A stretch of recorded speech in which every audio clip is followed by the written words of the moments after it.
बिट्टू खूब मन लगा के पढ़, काहे कि एक न एक दिन तक बहुत बड़ा आदमी बने के बैठे, ठीक ना? ठीक बा मामा, भगवान चाहिए तो हम तार सपना जरूर पूरा। बाबूजी हाँ बहू, एकरा से कह दी जितना जल्दी हो सके यहाँ से चल जाए, हम एकर शकल भी देखा नहीं चाहत। का रे, हम तो के कितना बार समझेली कि ए आदमी से दूर रहकर तू हमार बात काहे नहीं मानत। ते हमार मुंह का देखत बाड़े, अपन झोला उठाओ यहाँ से चल जो, और आज के बाद हमारे दरवाजा पे आओगे कोशिश मत करिए।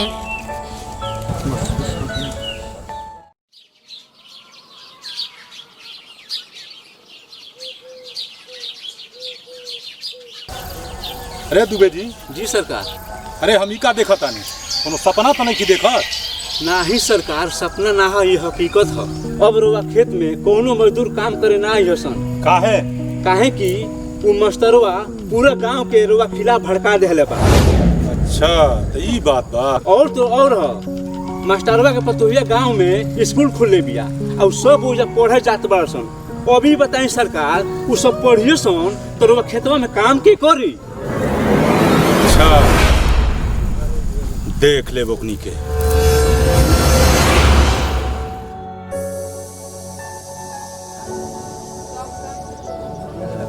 अरे बात तेरा बोलना बाकी, बहुत हो गई तो तमाशा। तमाशा हम ना, तमाशा तो ते कैले बाड़े। गांव में आपन रुआब दिखा के छोटे छोटे बच्चे के साथ मजदूरी करावेले। अगर ते अपन अत्याचार बंद ना कैले तो मजबूरी में हमके कानून का सहारा लेके पड़े।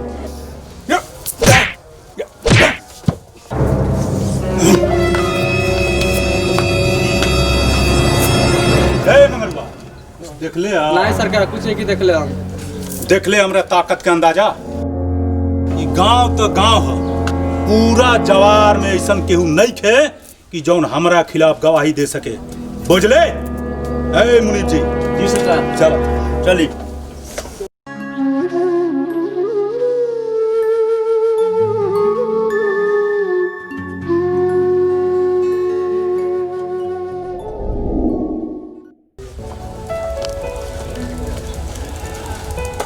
बहू, ए बहू। हाँ बाबूजी। बेटा हम तुमको ही रात जाता नहीं, बैंक में कुछ काम बा, अइला में अगर देरी हो जाई तो तू घबराइया मत। ठीक है बाबूजी, मगर दिन डूबला के पहले आ जाए। ठीक बा बेटा। दादाजी दादाजी बोलो बेटा, का कहल चाहत हो? दादाजी रहुआ तुमको ही रात जात हमारे स्कूल बैग फट गई। अलमुद्दीन अंकल के दुकान से एगो बैग ले। ठीक बा बहू, तू बिट्टू के लेके अंदर जा, हम जात बा।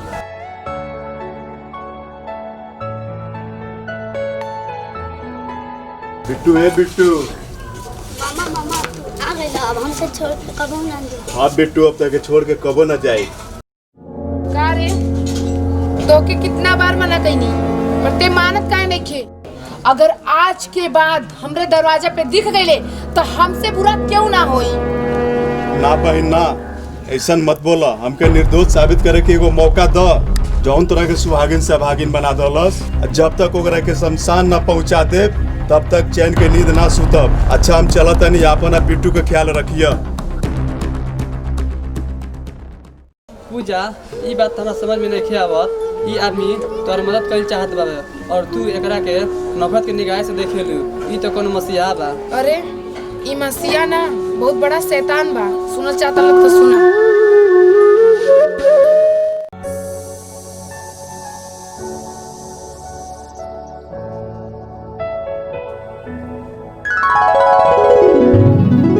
अरे अभी तार काम खत्म ना भई, खाली कामे हुई। काम ना करब तो आपके बाबूजी के खाना कैसे मिले। कितना ख्याल रखेलू तू हमार और हमरे बाबूजी के। बहुत भाग्यशाली बानी हम कि हमके तोरे जैसी पत्नी मिली। भाग्यशाली तो हम बानी जब हमके आपसे इतना प्यार मिले। चल अब घरे चलो।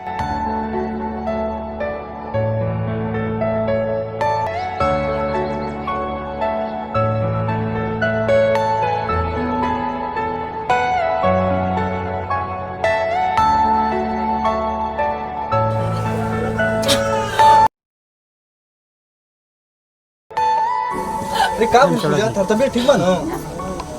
हम बिल्कुल ठीक बानी। अपना घरे एक नया मेहमान आवे वाला बा। अरे का बात करता रू? खुशखबरी तो सबसे पहले बाबूजी के सुनाओ चाहिए। ठीक है चलिए।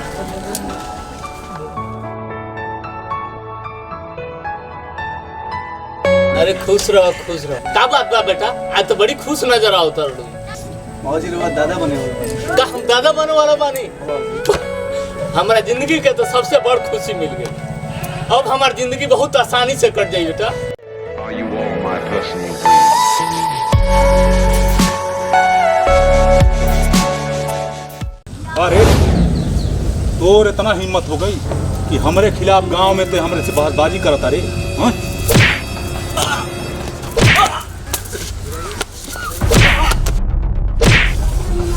ए दुर्जन बहुत हो गल तोर अत्याचार आखिर का कसूर बा एकर काहे मारता रे एकरा के ए मास्टर हमार हाथ पकड़े के तोर हिम्मत कैसे भई हाँ एकर अंजाम तोरा भुगते के पड़ी अरे एकर अंजाम चाहे कुछ भी होके मगर ये अत्याचार हम अपना आँखी के सामने ना होके देब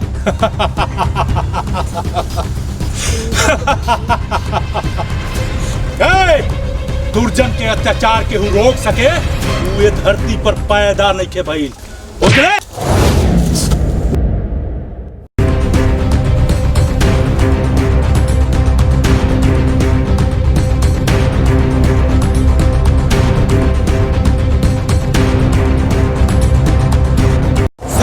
भुला गए बड़े कि सतयुग से लेके कलयुग तक हर अत्याचारी का अंत जरूर होई बा और आज तोरा अत्याचार के भी अंत जरूर होई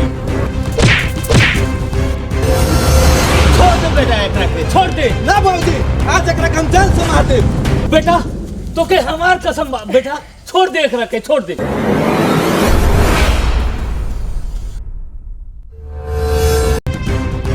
दुर्जन के गिरेबान पर हाथ डाल के ते अपने मौत का बुलावा देले बाड़ी मोरे खातिर तैयार हो जाओ चला सारे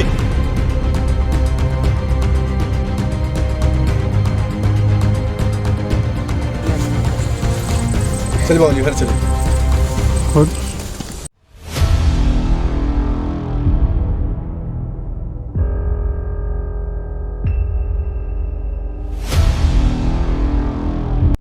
मालिक इतना चिंता कइला से का हुई चिंता चीता के समान होला ये सब चिंता छोड़ी आगे सोची ए दुबे पहले से ही हमार खोपड़ी खराब बा साफ साफ बताओ का कहल चाहता है सरकार हमरा दिमाग में एगो आइडिया चलता जौना से सांपों मर जाई और लाठियों ना टूटी कौन आइडिया बताओ हमके महादेव मास्टरवा घरे आओ जात रहेला ओकरा के मास्टरवा घरे नौकर बना के भेज दिया जैसे ही मौका मिली महादेव मास्टरवा के एक ही रात में पूरा परिवार साफ कर दी वाह दुबे वाह अरे मान गए नहीं तोरा दिमाग के तोर दिमाग तो लोमड़ी से भी तेज चलता रे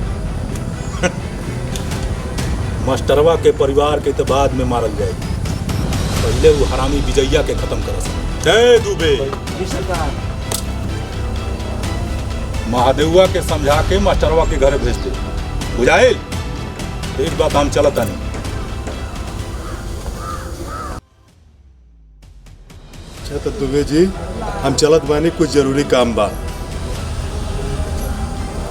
प्रताप जी दुबे जी महादेव तो मालिक के वफादार आदमी है लेकिन ओकरा पर भरोसा नहीं रखल जा सको तू ओकरा पर नजर रख आ देखो जी कहाँ जाता ठीक बा आज के बाद से हम ओकरा पर नजर रखे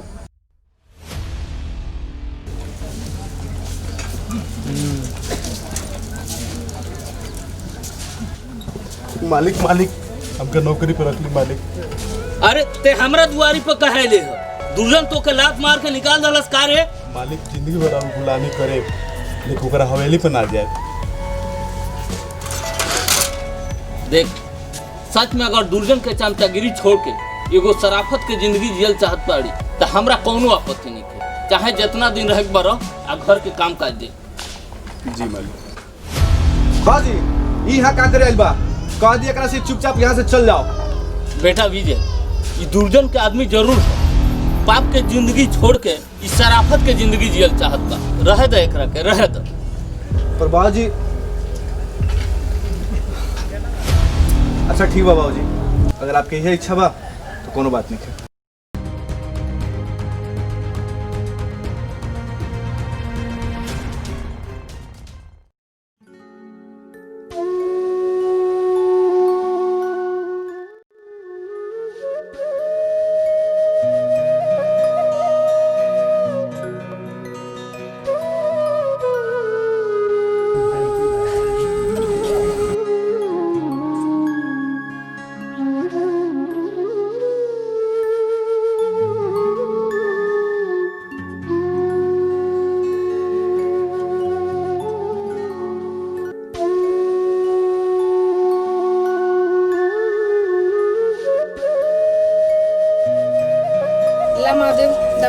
बिल्कुल आराम हो जाए।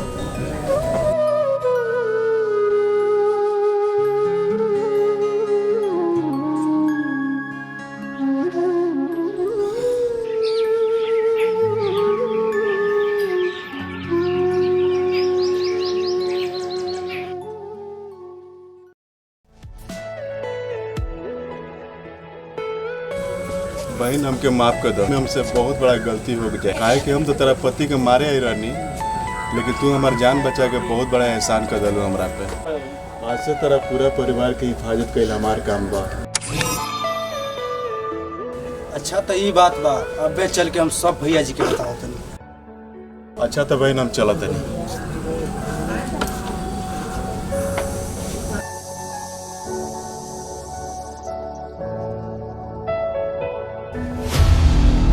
अरे प्रताप, काहे इतना घबराइल बड़ा? भैया वो महादेवा मास्टरवा से मिलल बा, खुद अपना आँखी से हम देख के आनी हम। अच्छा तो ई बात बा, महादेवा के तो हम बाद में देखा। भैया अगर आप कही तो ऊ हरामी के विजैया के खेल हमेशा खातिर खत्म कर दिहल जाओ। वाह प्रताप वाह, हमके तोरा से यह उम्मीद रहा। आज ऊ हरामी पहुंचे के ना चाहिए।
हमसे बात करी।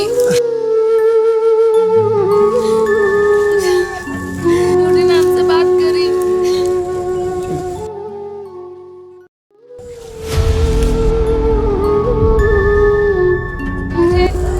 जौन तालीम खेला वही तालीम छेद गईला। ना बहन ना, इतना बड़ इल्जाम हम पे न लगावा। ये खून हम ना, दुर्जन के भाई प्रताप कइला हवे। बस बस, कान का सुनल झूठ हो सकल, आँख का देखल नहीं।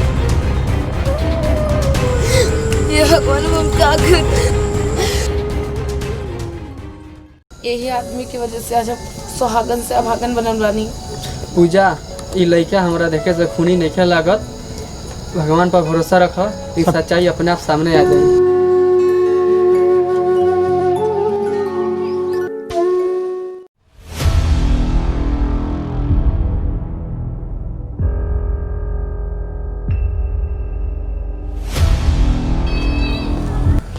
भैया विजैया के तो हम ठिकाना लगा देंगे। राउर चिंता तो अब हमारा समझ में नहीं आवा। राउर तो बदला पूरा हो गई, अब इतना चिंता का है? दुबे अब बहन हमार प्रतिशोध के आग ठंडा नहीं है। जब तक वो मास्टरवा की इज्जत के अर्थी ना निकाल दे, तब तक हमार कलेजा ठंडा ना हो। अच्छा तो अब एगो काम करसन, मास्टरवा के पतो और विजैया के उठा के लेके आवसन, तब देखसन मास्टरवा की इज्जत के अर्थी कैसे निकलता है।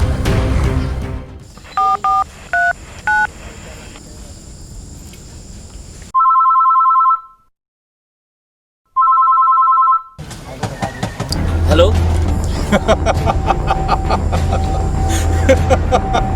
ए मास्टर, तोरा अत्याचार देखल ना जाला ना, लेकिन हम तोरा साथे वो अत्याचार करब कि ते एक जन्म अगर 1000 जन्म भी लेबे ना तो हमार अत्याचार भुलेबे ना। अगर अपना पोता और अपना बहू के जिंदा देखल चाहता रे तो झरई के किनारे जंगल पर आ जाओ, बुझले? दुर्जन, अगर हमरा पोता और बहू के कुछ हो गई तो तुका जिंदा ना छोड़े। अरे चल हट। मालिक इतना घबराइल का है बानी? महादेव, आज तोरा हमरा नमक के कीमत अदा करे के पड़ी। रउआ बात तो बताई, अगर रउआ के जान भी देवे के पड़ी ना तब पीछे ना हटब। दुर्जन पूजा बहू और बीटू के अगवा कर ले बा। आज या तो दुर्जन जिंदा रही ना तो महादेव चली।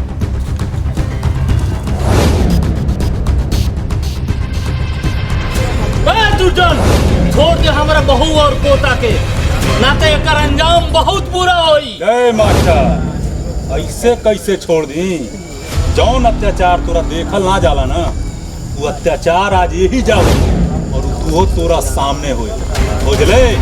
जय प्रताप जी भैया, ले आओ सिंदूर।